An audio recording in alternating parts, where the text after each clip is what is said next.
All right. So this is the first panel of today's discussion. My name is Yawei Liu, and I'm a senior advisor for China at the Carter Center. This is the 10th anniversary of ICAS. I was very excited to be here, and I want to thank the invitation because I was present at creation when the first meeting was held, if I remember correctly, at the Mayflower Hotel. I think Washington is really a jungle for think tanks. For ICAS, not only to survive, but to prosper. It's not a small feat.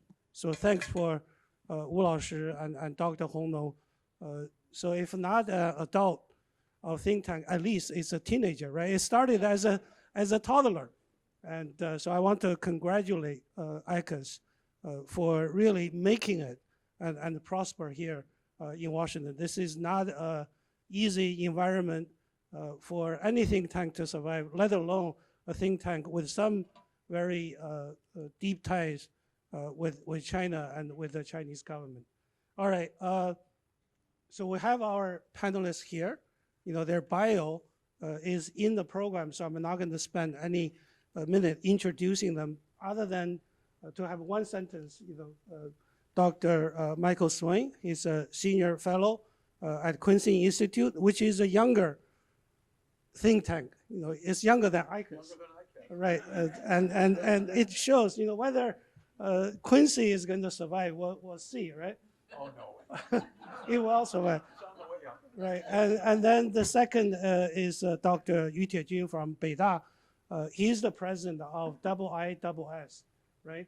Another think tank at Peking University. And our third one, Robert Daly, Kissinger Institute. Of course, people of my generation got to know him first as a star in a soap opera. And of course, he has survived that fame and become even more famous by being associated with someone that the Chinese diplomats admire as a demigod, if not God himself. But then our last one is Zhao from somewhere very close to Mearsheimer, who believe the inevitability of a conflict. So that's our panelists. You're going to have hear from them on their view. So each of them will have 10 to 12 minutes to make their earlier remarks, and then I will ask each of them to make two recommendations. From the China side, they're going to make two recommendations to American government, and Chinese make a recommendation. The Americans are making a recommendation to the U.S. government. But I want to say one thing before I'm going to call Dr. Swaine to make his remarks is sort of the contradiction between President Trump's team and President Trump himself. So if you look at his team, it's a very anti-China squad. So from the very top, you have J.D. Vance, and then you have Marco Rubio, then you have Mike Waltz, and then you have Jameson Greer, the trade representative. And yesterday is Jake Halberg, who will be the undersecretary for economic growth. So he's the one that basically said, TikTok has to be severing the relationship. But then you have Trump himself. So since he was elected, he only made one bad remarks about China that Minister Zhou Wenxin mentioned. That's a 10% tariff. But that 10% is really associated with fentanyl. He wanted the Chinese government to start executing, the people who are sending precursor chemicals to the U.S. Whether China is going to execute any of those, that's questionable. But I think, according to Minister Chiu, if they want to stop this 10%, it's easy, right? They go to the State Department, they go to DEA, they present what China has done. Then I think that 10% will be off. But other than that, Trump has never mouthed any anti-China words. He basically said he doesn't want to pledge the defense of Taiwan. He said he praised TikTok for him winning the election, because had it not been for TikTok, he was not going to win the votes from the young people. And he said he had earlier communication. Last Friday when he had the interview, whether he really had communication with Xi or not, I mean, Minister Chiu said not denying, not confirming. We don't know whether he had that. And of course, Steve mentioned that Trump even invited Xi to participate, to attend the inauguration. So one of the other questions I will ask each of you is to answer Steve's question is, if the invitation is real, should President Xi come? And without further ado, I'll ask Michael to speak first. Okay. Go ahead.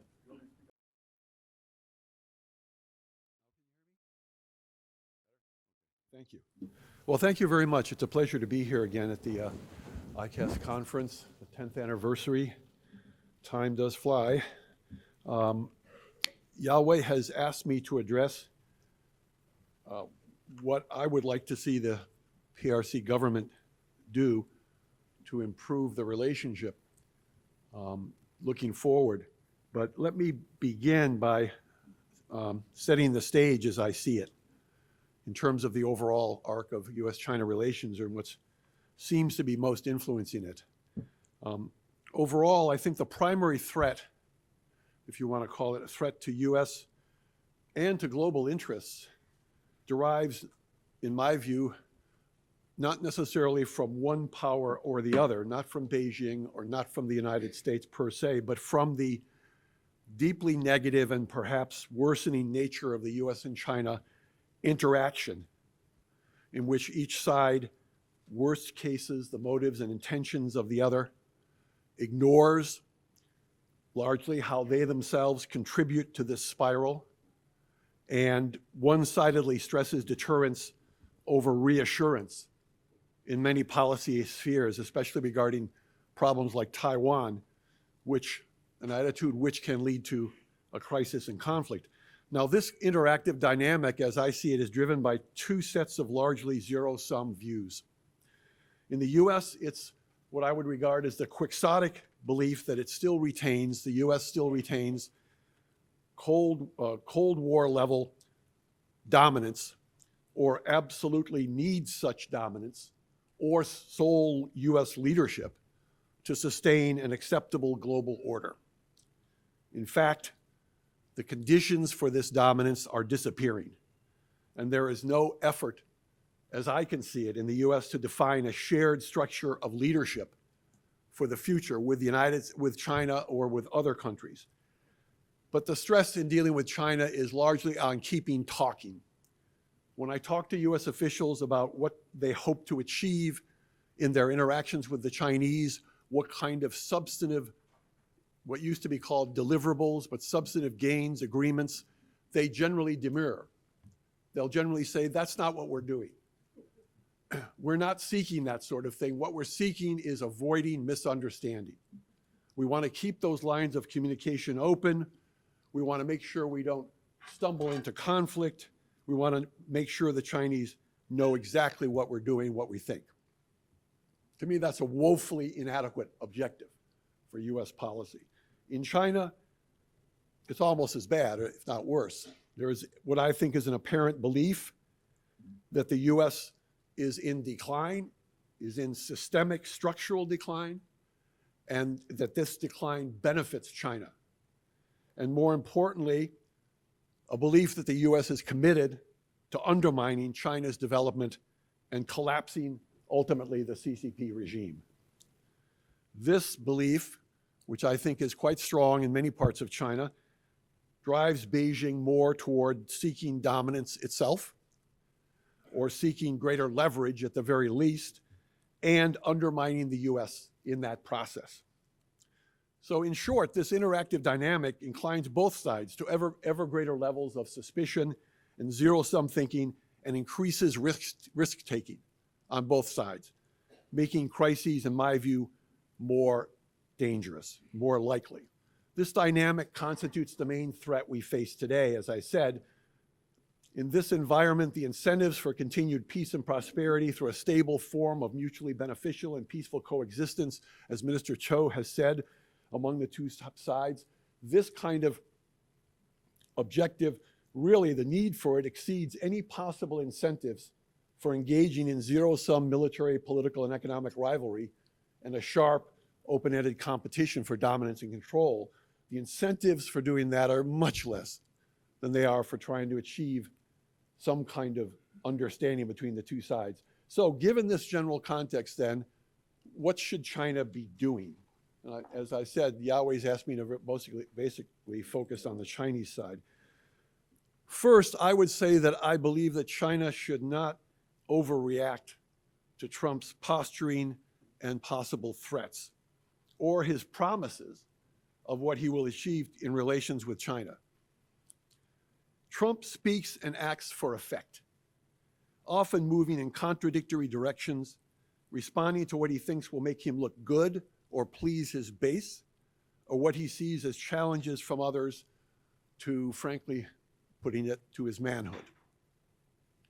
He could move either toward a basic deal-making approach with China, possibly based on mutual benefits and the idea that he and Xi Jinping have a great relationship, or he can move towards a more confrontational, reckless, high-pressure approach that reflects the hardline views of many of his subordinates. But his major focus will likely be on trade, investment, and technology issues, it seems. In this, I think many of Trump's policies, when you consider these alternatives, and some that fall in between, Trump's actions will probably depend on several factors: domestic political developments, and in particular, the reaction of his base to various policies and things that he does, what China, and in particular Xi Jinping, does, and in general, how Trump views events influencing his image, his self-image, as a tough, no-nonsense America First leader. If he thinks that is being directly challenged by China in a very public way, I think he will then react very strongly, because what he hates more than anything else is to look foolish. Beijing needs to resist the temptation, however, to engage in rigid tit-for-tat actions in response to Trump, and instead convey an image of restraint, prudence, pragmatism, and support for international law, while making it clear where certain red lines lie, especially regarding issues like Taiwan. In particular, I think Beijing needs to be more credible in its repeated statements of support for international law-based regimes in the areas of trade and investment, technology, development and legal protections, human rights, and an overall free, open, and inclusive economic and security order in Asia and beyond. Beijing, I don't think, has been credible enough in reassuring. It says these things, but it needs to do more to actually show that it is willing to undertake certain changes, in fact, certain sacrifices, perhaps, in order to assert and defend these values. Now, the U.S. is itself falling short in many of these areas. But rather than use this as a way of arguing for the weakness or decline of the U.S. or its opposition to other nations, Beijing should make offers to work with the United States and other nations on specific issues to strengthen these regimes, these values. Secondly, regarding Taiwan, I think Beijing should take actions designed to counter the growing U.S. assumption, and this is, I think, a growing assumption, that Xi Jinping is more likely to employ force against the island while he is in office, perhaps to bolster his legacy.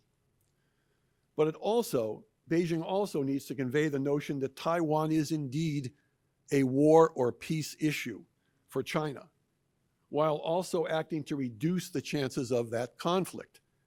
This is a difficult balancing act. Several actions, I think, need to be taken to achieve these objectives. First, I think that China should make it unambiguously clear, via a statement by Xi Jinping, not his subordinates, by him personally, that he sees no deadline for resolving the Taiwan issue, and that China remains committed to resolving the issue peacefully as a first priority. China will never disavow the possibility of use of force because of issues of national sovereignty, but it has indeed assured for many, many years that it will pursue peaceful unification as a priority. I think Xi Jinping needs to say that personally, publicly, very clearly. Second, I think Beijing should indicate a willingness to reduce military deployments and exercises around Taiwan in response to greater U.S. reassurances, especially regarding the One China policy. Here, I think the United States, Beijing should be encouraging the United States to do several things. To clarify that the Taiwan Relations Act does not constitute a security guarantee to Taiwan, which it does not. To reaffirm that the U.S. remains supportive of any resolution of the Taiwan ROC versus China contest by peaceful, uncoerced means. U.S. officials rarely state this, if ever, these days. Thirdly, to reaffirm U.S. limits on unofficial ties with Taiwan by clearly stating that no senior cabinet trips will be taken to Taiwan, no officially designated quote-unquote trips to Taiwan, as Nancy Pelosi's trip was designated by herself, by senior U.S. politicians or congressional entities, and to offer no invitations of senior Taiwan leaders to come to Washington. Now, these are positions that the United States should be taking on its own because they conform to the One China policy. And the United States has increasingly left out these kinds of things in its statements. It's become very pro forma and very mechanistic in the way in which it talks about the U.S. China relationship and takes most of the meaning out of it. And I think China should be clear in stating what it would like to see from the United States in the way of its statements. And in return, China is prepared to do certain very substantive things to reduce the tensions. I think Beijing should also be receptive to neutralizing Taiwan as a source of strategic competition between the U.S. and China by rejecting the notion that the island is a strategic location essential to either the U.S. or Chinese security posture in Asia. This notion that Taiwan is a critical strategic location is gaining greater and greater salience on both sides. You particularly see it on the U.S. side, but I think it also exists on the Chinese side. Taiwan has never been in that situation. Taiwan has never been regarded as a question of policy, as a critical strategic location for either country. We need to put Taiwan back on the back burner in that regard and stop talking about it as if the fall of Taiwan is a domino after which Asia will fall. Finally, to stabilize the Taiwan situation and enhance overall stability in the relationship, I think Beijing should overcome its current resistance to engaging in extensive, substantive crisis prevention and management dialogues with the U.S. at both the Track 1 and Track 2 levels. Now, I'm very deeply involved in this issue of crisis management. I've been so for over 15 years in a project with a colleague here in the U.S. and with a Chinese think tank. We've held many, many dialogues and simulations on this question. And there has been some progress recently in dialogues between, on the official Track 1 level, mill dialogues between the U.S. and China on crisis issues. But it still is slowed and obstructed by mutual suspicions, the basic definition of the issue as a military to military problem, which it is not, and a problem involving incidents at sea or in the air. And also it's been undermined by Beijing's stress on its definition of crisis prevention, which it basically sees as U.S. policies. In other words, if U.S. would change its basic policies in Asia, there would be no crises. So we don't need to have a dialogue, so why doesn't the U.S. just change its policies? That is an unacceptable position for the United States. I'll wrap up. Okay. So I think Beijing should clearly indicate its willingness for the two presidents to make a statement about crisis management, about the need to have a more constructive, civilian-involved level of crisis management between the two countries if we're going to make any significant progress in this area. I think it's very important that that happen. Now, these are all difficult actions, especially in the face of an initially unpredictable and potentially reckless Trump administration. But I believe Beijing has an opportunity to take actions that might significantly improve the relationship if it has the courage and willpower to undertake these and other initiatives and not just point fingers at the U.S. and expect the U.S. to do all the heavy lifting. It needs to show its willingness to work with the U.S. to achieve specific mutually beneficial ends, not only via words, but through repeated and persistent actions. Thank you very much. All right, our next speaker, Professor Tiejun from Beida. Good morning, everyone. Thank you very much, Yawei, and thank you also the ICAS for having me here. It's very nice to meet many old friends and new friends here, especially at the occasion of the 10th anniversary of ICAS. Mike just focusing on the crisis management and Taiwan. I will talk more about the alliance system dynamics in the Asia Pacific, which I think Professor Holden has mentioned in the last session. Now we are witnessing turbulent times, especially in the Asia Pacific. The U.S. alliance system strengthening phenomenon is quite distinctive in the past decade. U.S.-led alliance system in the Asia Pacific is usually called the hub and spoke system, with the United States in the center as a hub, and several bilateral security alliance, U.S. Japan, U.S. ROK, U.S. the Philippines, and U.S. Australia, as a spokes. In the format, this U.S.-led bilateral alliance system is quite different from NATO in the European.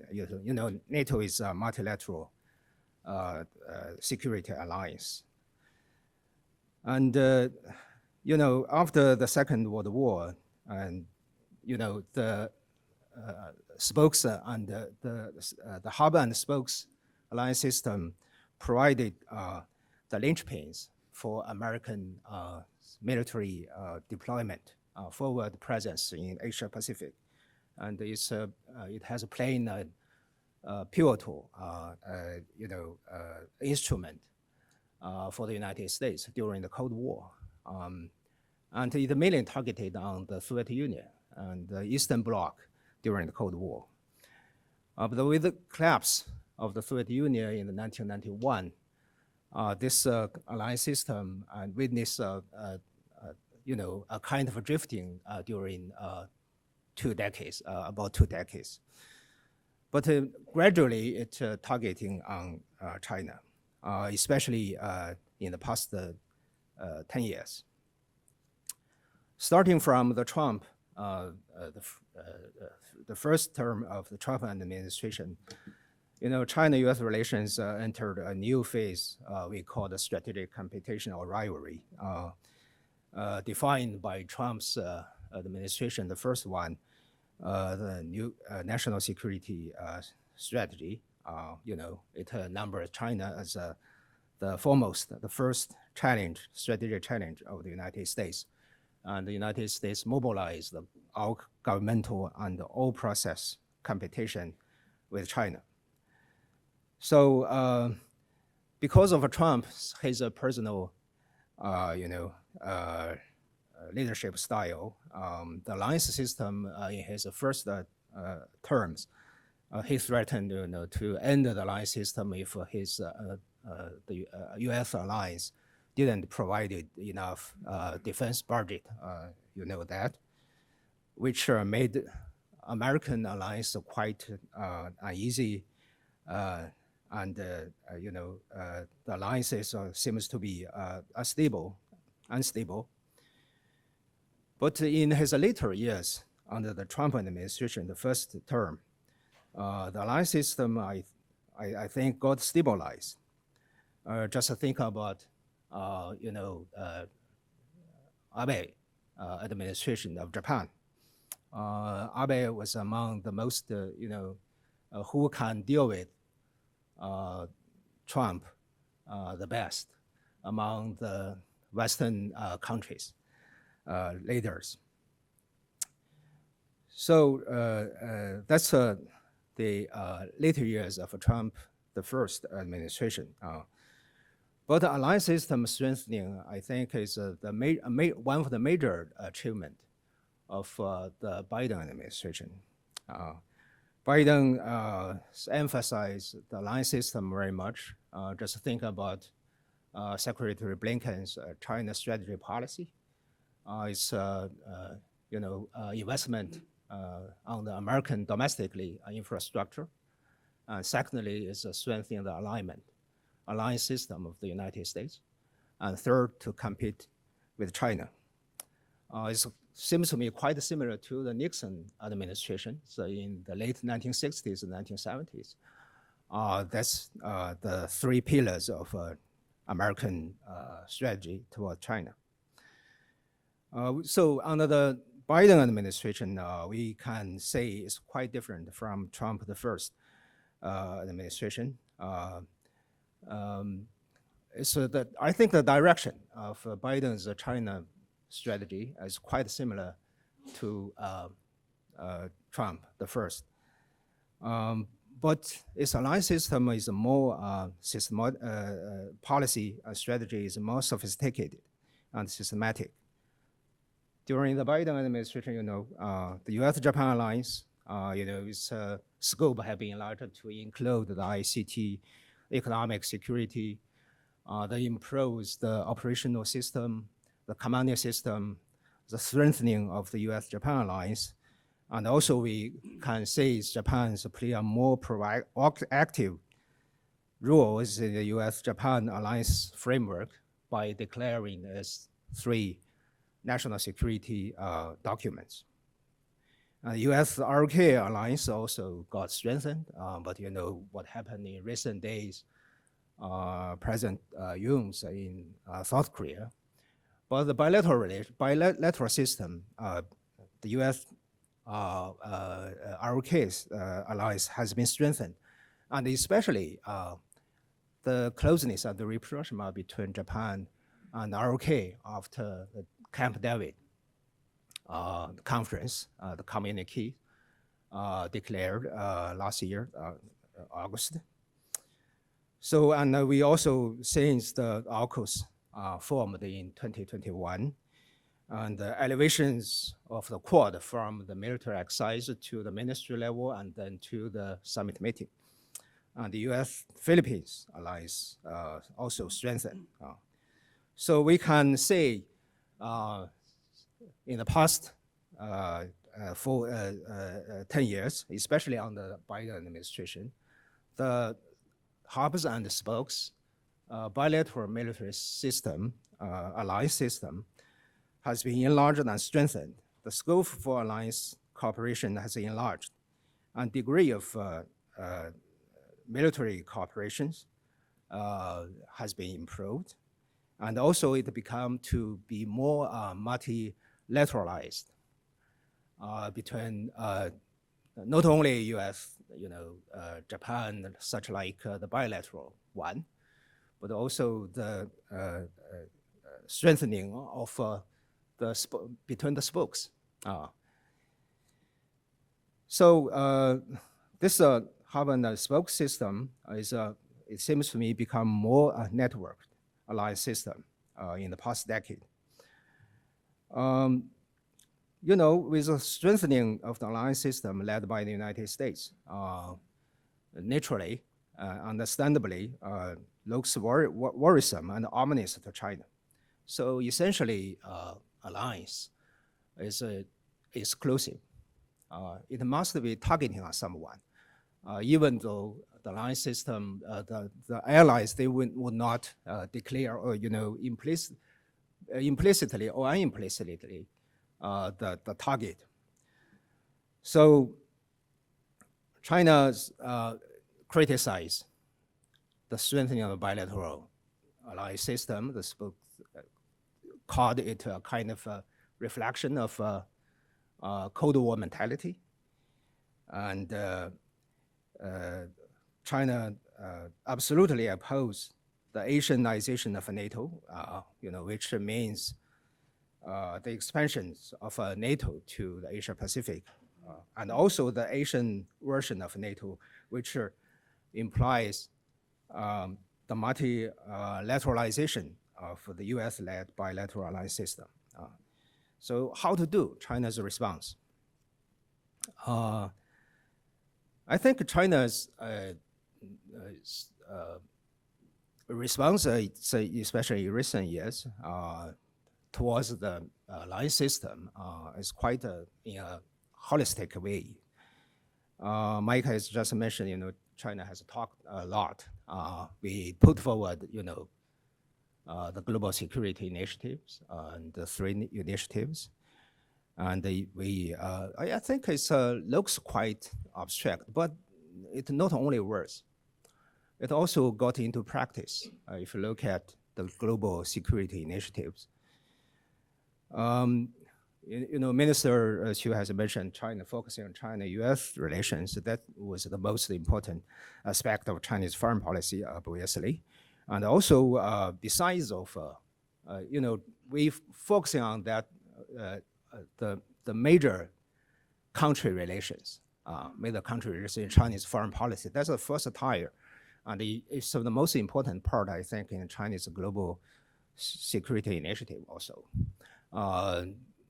Even though we just put forward the 6th commitment.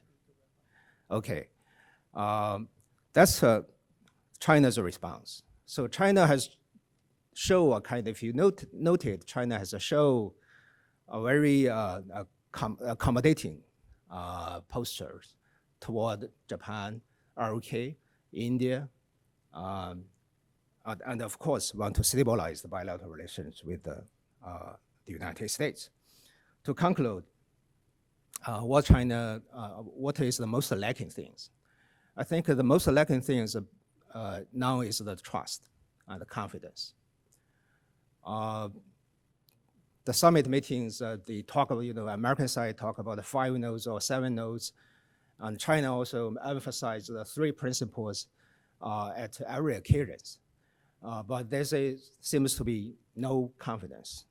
So the most important things I think too is except for the crisis management, which lay I think the guardrails, the bottom line.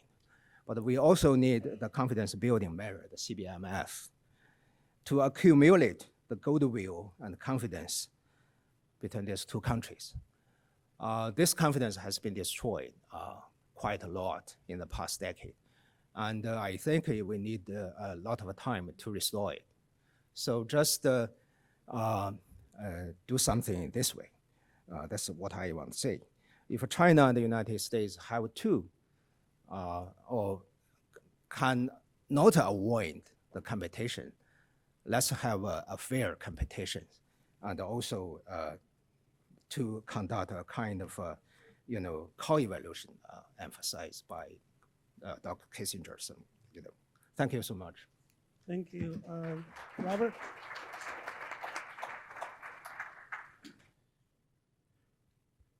Thank you. After President Trump won the election, I went back and asked myself what my major assumptions about U.S. China relations had been and whether they still held under a second Trump administration. And I found that 2 of my major assumptions I think still do hold, and 1 doesn't. The first assumption, which holds, is that neither China nor the United States wants war.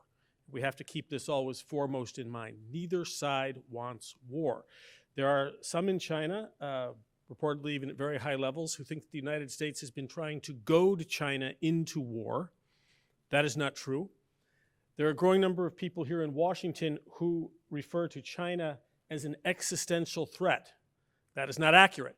It is, in fact, dangerously inaccurate, and I think is something that's conducive to conflict. Neither side wants war, and the avoidance of war is now a foundation of this relationship. I think that assumption holds.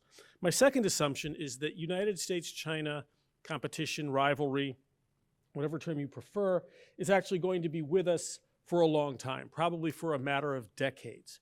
Trump and Xi do not solve this. They don't end this. And I think that this assumption also holds true. This is going to be with us for a very long time. There is no deal in the trade or economic sphere which can fundamentally change the nature of this relationship, of our mutual distrust, of our mutual suspicions. Trump and Xi didn't create that. I think both have exacerbated it, but they didn't create it and they can't solve it. So I think that those assumptions hold up. My third assumption I'm less sure about, and that had been that in the long term, the real heart, the central question of U.S.-China competition concerned what is broadly called global order questions. Which country is going to play an outsized role in shaping systems and shaping organizations that regulate the way we deal with each other? Which country's values would inform those systems? And I thought that that was the center of the competition. I don't know if that remains true. I don't know whether the Trump administration is interested in what we call global order issues as such, which involve commitments, treaties, promises, alliances, strategies, things that limit the activity of leaders in real time. And I'll come back to that global order piece. So what are we looking at for the next 4 years? We talked about this when we were with Pax Sapiens at the Rocky Mountain Retreat, and Professor Usher Sun was also there a few weeks ago.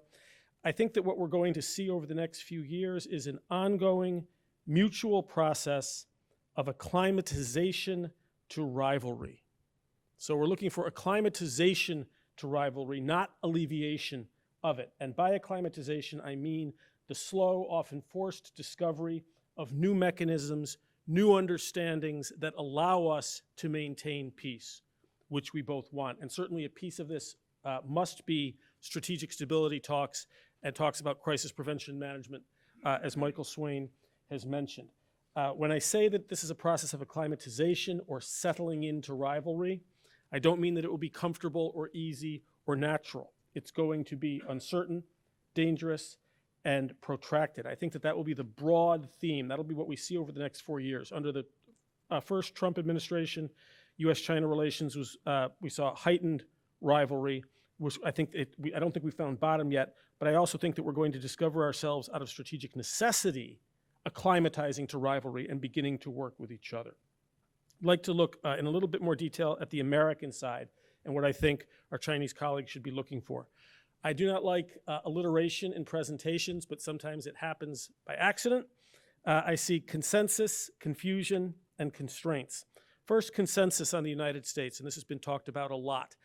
There have been two major narratives over the past several years that shape Washington thinking. First, China is rising inevitably and is going to surpass us. You hear eat our lunch, there are various words for this, a desire to dominate, and therefore we must arm up. So strong China, arm up. The second narrative is weak China, peak China. China is going to plateau, China is done. The moral of this story, oddly, is also arm up. So who do we think is driving these narratives, right? Washington seems also not to have noticed the fundamental conflicts between narrative 1 and narrative 2. We sort of blow through that and take what we can from both. Both are highly operative. Two other narratives that have really emerged with strength only in the past year, but that I think will continue to strengthen. First is that the United States should understand that China operates as a part of some kind of axis. And this axis has various modifiers, axis of evil, axis of authoritarianism, axis of, sort of what have you. But it includes China, Russia, Iran, North Korea, and some outliers. And this view is growing in Washington. And then the fourth narrative is that China is emerging increasingly as a builder of international order in opposition to the existing order. And I realize that this whole language about order is full of holes, but we don't have time for that right now. And is succeeding especially in the global south. So that's the consensus. Confusion was alluded to. We have in the incoming administration people who are transactional, like the president himself, possibly his secretaries of Treasury, Secretary of Commerce, certainly Elon Musk.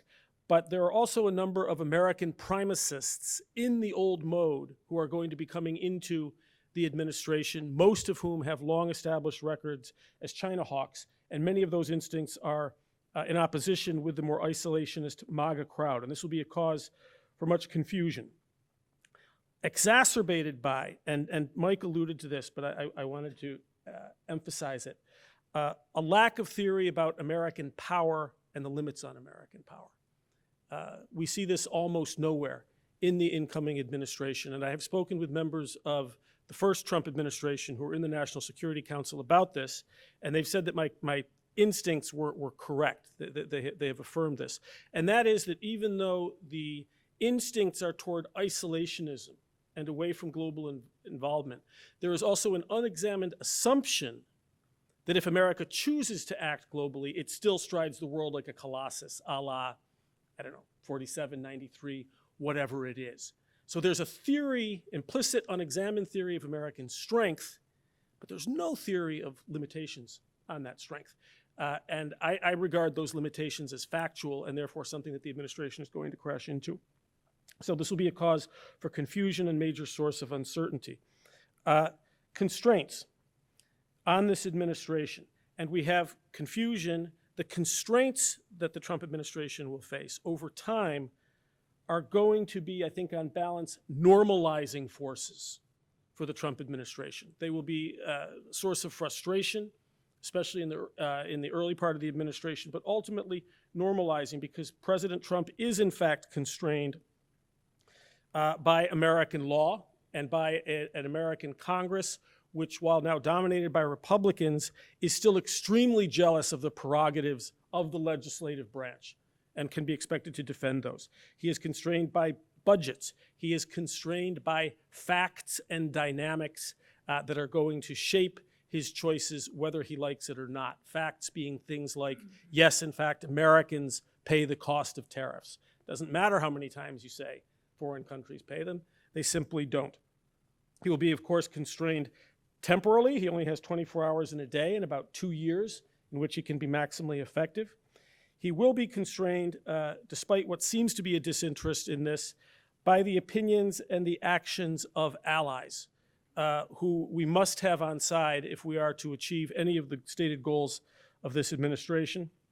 He will also be constrained, as he was in the first administration, by the American corporations and by the fluctuations in the American economy. American corporate leaders were really very effective in getting to President Trump and convincing him that another round of tariffs would be recessionary, and that helped lead to the Phase 1 trade deal. He will be constrained, too, by a crowded domestic agenda and by China's own actions. I want to focus on this one. China has a stronger ability now to respond. They will not be surprised. They have gamed out a new Trump administration and are ready with both a transactional strategy and a strategy of counterpunching and hunkering down. And I think you'll see them move quite deftly from one to the other. China is better able to respond than it was. It has been attempting to sanctions-proof its economy.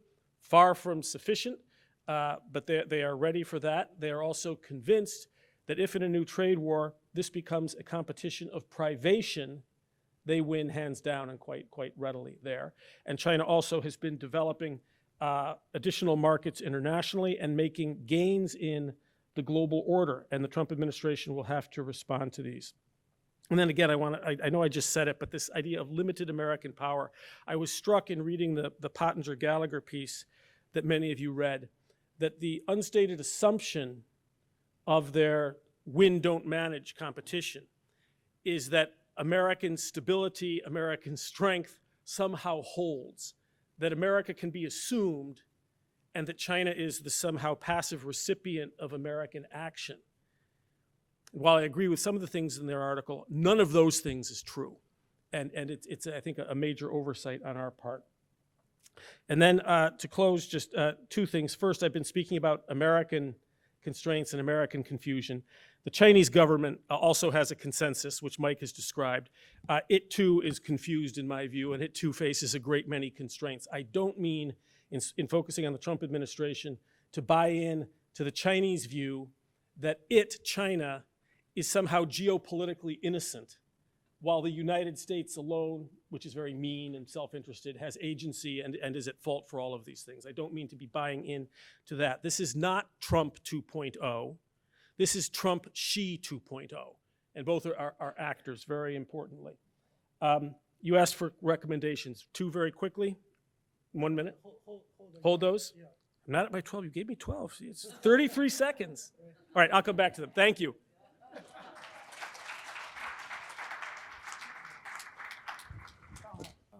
First of all, thank you, ICAS, for inviting me. It's really a great honor to come here and to meet old friends in DC. And it's interesting because Robert just talked about axis of evil, and I was in a meeting yesterday, and one of the former Biden NSC official had an argument with me, and his argument is basically China is the principle of this axis of evil causing all the problems in the world. And I was like, what's your proof? And he talked very long about how China supported Russia's war effort. That is pretty much the G7 and NATO position that China is some kind of a decisive enabler of Russia.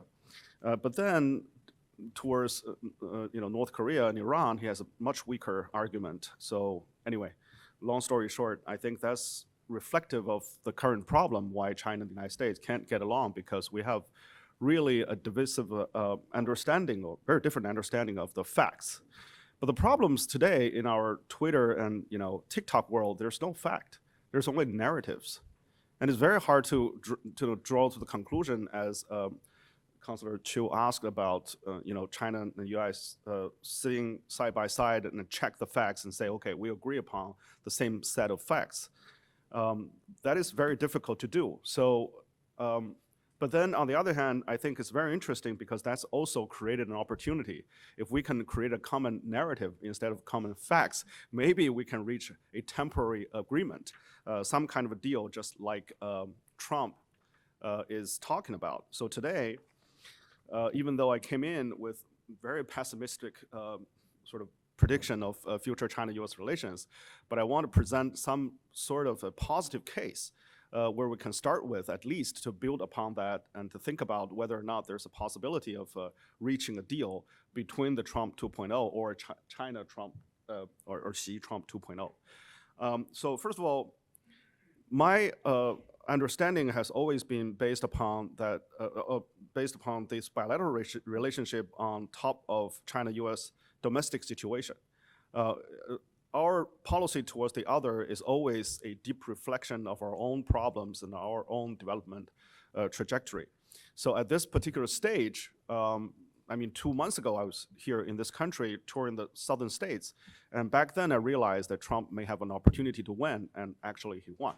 So that, I think, one of the biggest or deepest problem, if you talk to American people, not the elites in Washington, D.C., is that they have their own problem. And particularly the inflation is a huge factor that causing Harris to lose this win, to lose this election. And in China, we're facing the same problem, even though superficially we have probably 4 or 5% growth. But if you go to China today, there's a huge problem of unemployment, slower economic growth, and supply chain problems. So I think at this particular moment, both domestically in China and the US, we're facing, in the US, probably a rich and poor gap issue, and also a AI revolution looming. And in China, there's also the issue of how to build a more high quality economic, a more consolidated economic base, and also at the same time, how to deal with the possible shrinking outside market. So that's where I want to start. And then the question is that because of that, perhaps I'm thinking both sides need a deal. Even though we're facing geopolitical challenge, we're facing all kinds of security frictions along the line. I think Michael and also Tiejun talked about in East Asia, Taiwan, South China Sea, North Korea, you name it. And globally, we also have many more problems.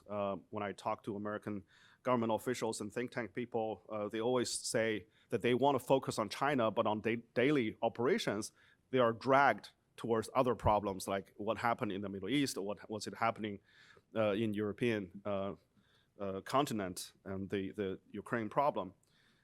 So if you add this up together, the top 2 economies in this world, if they don't take responsibility, then we're facing the downside, which is the collapsing of the current international a global order, right? And then there's no remedy to it. We're actually witnessing the fading of the power of the United Nations, even though it doesn't have much power. And then the previous G20, right? We have a G20 that is supposed to be a more effective global governance entity, but now with Russia, it's also not really working. So gradually, and also with Trump in the office, people start to talk about maybe WTO will disappear, right? No longer functioning. It's already dysfunctional. So I think in this very chaotic world, it's not a matter of whether or not we can reach a deal. I think effectively we need a deal between the two countries so that we can stabilize the relationship and also find out a common solution to our challenges moving forward. Biden administration talked about cooperation on climate change, on other issues, but at the end of the day, I think both sides do not have the trust, the willingness to work together on these kind of issues. There are small progress on fentanyl, there are small progress on various issues, but ultimately it's not working. So then the question is, if there's a need for a deal, but then is that possible to get a deal? So far, I think we mentioned Trump. I mean, in China right now, there's a talk about Trump is actually the most modest China person in the whole administration, because all the other candidates to his cabinet is much more hawkish than him. So that's the possibility, I think, number one, that it's possible if we directly address to him, maybe the two top leaders can find a way or some kind of common ground to reach a deal. But of course, that's a top-down deal. So talking about the possibility of a deal, where do we start? After a couple of days in DC talking to people, I realized, first of all, there's a remaining problem of phase one deal. We had a deal during the Trump 1 administration. So how do we solve that problem? Because Trump is accusing China not fulfilling that deal, right? So the question now is, how do we solve the phase one deal? Do China needs to continue to fulfill those purchase requirements, or do you think that maybe Trump would somehow modify that deal and direct a team to renegotiate with China and switch the name and then get another deal? And the other thing is that very interestingly, from the first Trump not tweet, Truth Social, talking about 10% tariff, he's not really talking about economic issue. He's talking about fentanyl. And later on, it's very much possible when he talked about 60% tariff on China, he could use most of those tariffs asking for China for this and for that. He already mentioned that China could help on Ukraine. And possibly there are other ways that China could help when he run into troubles in various parts of his promises, political promise, both domestically and internationally. So in that respect, I think what we could look at in the future is a possible combination of delicate negotiations and a very interesting deal that combine trade aspect, investment from China to the United States, and geopolitical concessions, and all kinds of backdoor deals that combine together so that Trump could, on the one hand, declare victory by saying that he pressured China or he used this good relationship with the Chinese top leadership, and then basically showed that to the domestic audience that he achieved whatever he promised. And then on the Chinese side, of course, we can also declare victory, saying that we use this top leadership relationship very effectively by reaching a certain deal, stabilize the relationship, and basically push the hawks argument or their potential political agenda aside. So I think if we go down that road carefully and organizing this and communicating this effectively, then ultimately a deal is possible. So finally, how do we achieve it? That's the That's the final part. I think it's I think first of all, both sides needs to satisfy each other's core interest. So by that, I mean, just like Michael said, we need to have some sort of reassurance that we recognize each other's core interest and will act upon it. So the United States will not violate China's core interest, and China will respect America's core interest. And in that respect, we can work on some of the marginal issues and work the way gradually in building, and along the process, building more and more mutual trust, particularly on the top leadership level. And finally, I think, the final 2 points is actually to your answer. I'll leave that to the next stage of discussion. Okay, thank you. Thank you very much.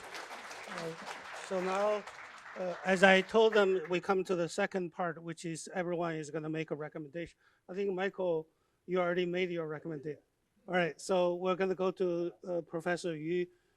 You just stay where you are, but very specific in terms of what China side would like the U.S. government to do. Two, and also whether you think President Xi is going to come. And Michael, what's your view to answer Steve's question? You know, should President Xi come to the inauguration if officially and formally invited? Yeah, just quick response, yes or no. I think it depends entirely on the whoops. It's the answer. This is the answer I give so often. It depends. I mean, I really, it depends on the nature of the invitation. As Trump sort of would have tweeted this out, it really depends on under what conditions Xi Jinping would actually participate. Is it going to be up on the main dais with everybody else? And, you know, are there going to be other foreign leaders up there? So he's one of many. So he's kind of like in the background, or is he going to be very prominent in some way? If it's the latter, I think that's a non-starter. That's not going to go over well at all. If he can be sort of put in the context of many foreign dignitaries who are coming, and the more the better, then it's possible that it could happen, and that it would be useful. Okay. But you'll probably have demonstrations it at depends. the inauguration against him, which Trump would probably want to think about too. It depends. All right, Professor Yu, yes or no for the invitation? Simply put, yes. It's a very unusual way of Trump, but if all leaders can come, I think there will be another ice-breaking trip. That'll be great if it's ice-breaking, right? Trump has always been unusual, and China should act also unusually. Do you have any specific recommendation for the U.S. government? You know, for the U.S. government, try to avoid to assume the intention for the Chinese side, China as a assertive, aggressive way. You should have evidence, and try to be self-restrained for both countries that stop to demonize the other side. Okay, Robert, I know you have very strong and clear recommendations to the Chinese government, so go ahead. Both of them have to do with openness, and with China's not only saying but demonstrating its openness. There are a lot of people and scholars here who have been champions of engagement for decades. They were always right, and we need to have, I think, more openness. So two things. First, release the roughly 200 American citizens who are being held in China under exit bans but without criminal charge. Ambassador Nick Burns has a list, he said about 200. Let them go. They're not charged with crimes. So that's one. Number two, and I floated this a little bit when we met in Beijing a few months ago, and everybody said it was a non-starter, but I'm going to throw it out there anyway, because there are so few really new ideas in U.S. China relations. So if it's going to be new, it's going to sound a little bit whacked. The Chinese government should create a VPN for all foreign students and scholars who go to China so they can have full access to the internet. They already do it for many, many Chinese organizations that need the information. Schwarzman Fellows and Du Kunshan. They have it. They know that Chinese students go over the internet. Jiang Weiwei and Wang Wen have both advocated taking down the Great Firewall of China. Give the students and scholars internet access so they can get information they can get everywhere else in the world, and they can stay in touch with their parents who are worried about sending them there. It would do a lot to dispel the notion that China is increasingly simply a closed society. All right, go ahead. Your recommendations. It's interesting. Actually, I prepared for what China should do, but then I also wanted to say something. First of all, I think China needs to expand its domestic demand. And that's one of the most important thing probably moving forward that will solve, to a certain extent, the friction, economic friction between the two sides. And because Trump is very much looking at the trade deficit and China's so-called overcapacity problem, and I think effectively increasing China's domestic consumption will decrease the friction. Isn't that something that will be decided either today or tomorrow at China's economic conference? Well, I think the consensus right now is that it's not big enough, so we're still waiting. And some of the people expecting that when Trump coming out with more policies, then China will have more policies in response. But I think from my perspective, I think China should be more proactive in terms of pushing out more fiscal policies. And number two, I think to reassure, to answer to Michael's question, how to reassure American, and also to maintain stability in East Asia and overall globally, is to basically reduce China's military expenditure. And right now, I think China is fiscally in trouble, particularly local government, and the central government will issue much more debt. So that's a good opportunity to declare to the world that we're gonna, at certain level, either freeze or reduce the rate of increase for military expenditure to reassure our neighbors and also the United States that we're not expanding our military in order to challenge the United States, but only to deter possible Taiwan independence movement and other, to protect our global interest. That's from China's side. And from the US side, I think number one is that I think it's best for the Trump administration not to actively cut the bilateral ties. Because last time around, they are cutting visas, they're cutting, bilateral people-to-people flow. Of course, later on, that's because of the pandemic. And the second suggestion is that the United States should not restart China initiative. That is very, very damaging. I was going to make the same. Robert, you want to do a No, two-finger? Please don't restart the China initiative. I was. Okay, so this panel, actually by time we're supposed to wrap it up, 11:15, we started a little late, so we'll have 5 to 10 minutes. So we're gonna open to the audience. So anyone has any questions, just go to the open mic and introduce yourself and ask a specific question and who you want to ask that question. Go ahead. Yeah, Brian Desolitz. I'm an investment banker. I guess for Dr. Zhao, I read Kevin Rudd's recent book. I don't know if anybody here has read on Xi Jinping. And he spends a lot of time framing, this drive for more sort of Maoist thought and this kind of thing as what's holding China's economy back. That there's a choice between this political centralization and the economic liberalization that, we've known for the past 40 years.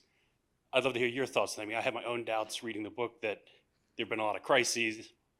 There's always increased regulation in response to crises, but I don't know enough to really understand inside China, I guess what your view is, and obviously China needs economic growth and strength for all these other things, for strategic initiatives and military initiatives. So just would love to hear your thoughts. Thank you so much. So it's a question for you, right?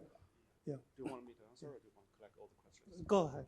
Yeah, very quick answer, and we can talk later privately. I think, first of all, Xi's idea, he wants to have a strong nation, strong country, right? And by the mid-century, he wanted China to be in the first tier of the nations. So because of that goal, he wanted to reinforce certain part of China's economy, particularly technology, to using state power to accelerate that process, what he called high-quality economic development, and a new frame for economic development, because he saw the previous development, particularly during the hyper-globalization process, that created a lot of problems, just like in this country, created a gap between the rich and poor, and also other social and economic problems.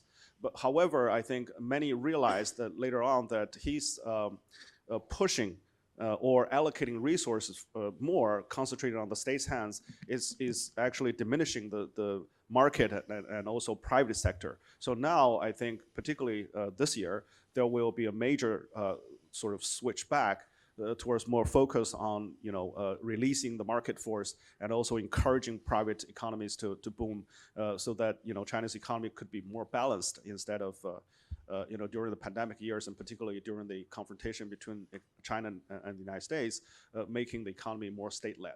So, but right. overall, I don't think Kevin is in All right, any we way go to authoritative. this sector. Yeah, go ahead. Okay. Hi, everyone. This is Han Hua from Beijing Club for International Dialogue. I think too much said about what China, a long list of what China should do.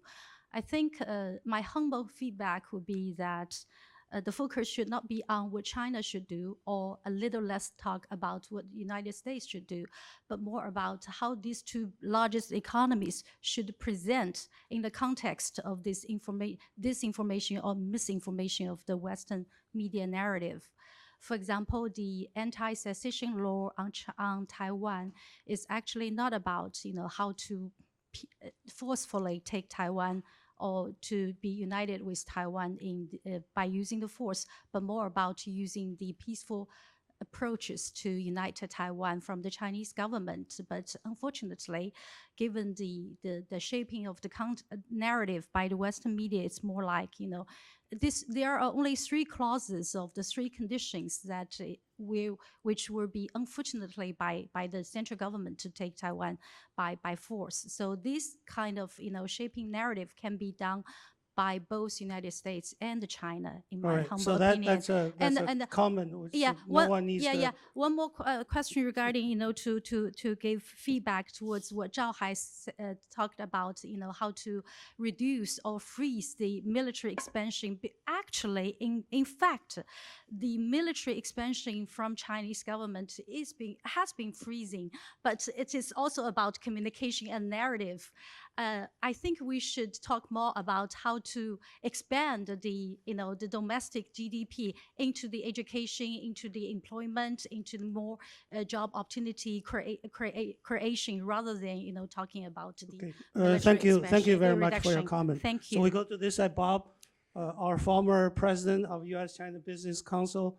You have a question for any of the panelists? Thanks, Yawei, for saving me the self-introduction, which I didn't want to make. I think we need to be cautious about getting too wrapped up around the 2 individuals of Xi Jinping and Trump. Each one has a huge narrative of his own. It's clear in China from the front page of the Renmin every day. And it's clear that in the case of Trump's overwhelming sort of dominance of the public discourse. But actually, I think some of us need to think about China after Xi Jinping and the United States after Trump. These are large. Is that a question? Structural. No, it's an invitation to comment, although I'm not sure I'm going to get any comment. But there are big, enormous structural things about our 2 countries that transcend even Xi Jinping and even Trump. And I think that scholars of this caliber ought to be thinking a little bit about those as well. Thanks. That's also a comment, so it doesn't require any answer. So finally, we come to the last one. Hopefully, it's a question rather than a comment. Stanley Kober. Since the end of the Second World War, there have been 2 wars of reunification in Asia, in Korea and Vietnam. I'm surprised when I go to these meetings, those are never brought up as precedents. What are the lessons the panelists take from these previous conflicts that would apply to the situation regarding Taiwan? I think that's a great question. Maybe we'll go to each of you to answer that question, and that wraps up our panel. So there are 2 wars of unification. So you probably mean the Korean War and the Vietnam War, right? The first one deadlocked. The second one, Vietnam, was indeed reunified. So Zhao Hai will go through you and all the way to Michael. Yeah, but I also wanted to mention there's one successful peaceful reunification between East and West Germany. So I think a war during the Cold War, particularly, there are things behind those wars, the factors behind those wars, and that's what we should try our utmost to avoid. And the consequence of those wars is that first, in the Korean Peninsula, there's no result. The states are still divided. And the second, in the case of Vietnam, because the United States ultimately withdrew and the country unified, so far the Vietnam case is much better.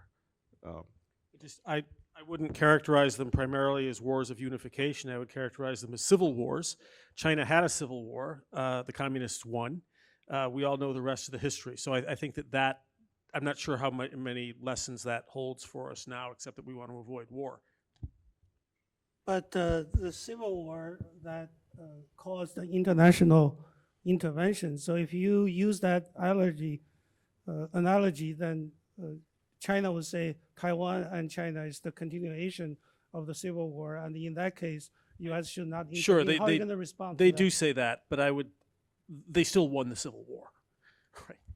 I think we can agree on that. Professor, you. I think one of the biggest lessons we can draw from the Korean War and the Vietnam War is pay more attention to the third party in the alliance system. They can trigger a disaster without a smooth communication, a strong signal, and a lot of misperception exists. So that's why I think alliance system is extremely important. Michael, you have the last word. Make it good. Make it good. Make it real good. To me, I mean, these two previous wars really raised the question about how great powers get involved in these conflicts, whether they should or whether they should not. Both Korea and Vietnam involved what you call local powers getting involved very aggressively in fighting each other, but they had contacts with great powers. In the Vietnam case, the United States allowed itself to be drawn into this conflict over the two Vietnamese, but not too far. It limited itself because of the possibility that the Chinese would intervene if the United States crossed into North Vietnam. The United States could have defeated North Vietnam through military force alone, but it did not undertake the actions necessary to do that because of China's position and the Soviet assistance to both China and Vietnam at the time. The Korea situation was very different, where the United States intervened because of a direct threat ultimately to Japan posed by the Korea conflict. And it intervened thinking that China would not intervene, that China would not intervene in the conflict. So the United States went right up to the Chinese border, and we know what happened. In the case of Taiwan, I think you have a situation that is more in line with the Korea case than the Vietnam case, in that China is deeply committed to the Taiwan issue and is obviously going to use force if it feels it's backed into the corner. The United States is not as deeply committed, should not be as deeply committed to the Taiwan situation in regarding Taiwan as a vital interest that would justify the full force of the United States intervening militarily, as it did in Korea. Because I think Vietnam's strategic importance to the United States is nothing like Korea's strategic importance was to the United States in 1950. That's my answer. That's excellent. So, Bob, you want to? I think we should also add that neither South Korea nor South Vietnam was a vibrant, mature democracy and vital American trading partner. Makes a big difference. All right. So ICAS and the Carter Center, we started working together because we have the same mission, that is waging peace between the U.S. and China, waging peace globally, waging peace in the Taiwan Strait. So I would like all of you to join me to give our panelists a round of applause for sharing their thoughts. So we're moving on to the next panel now, right?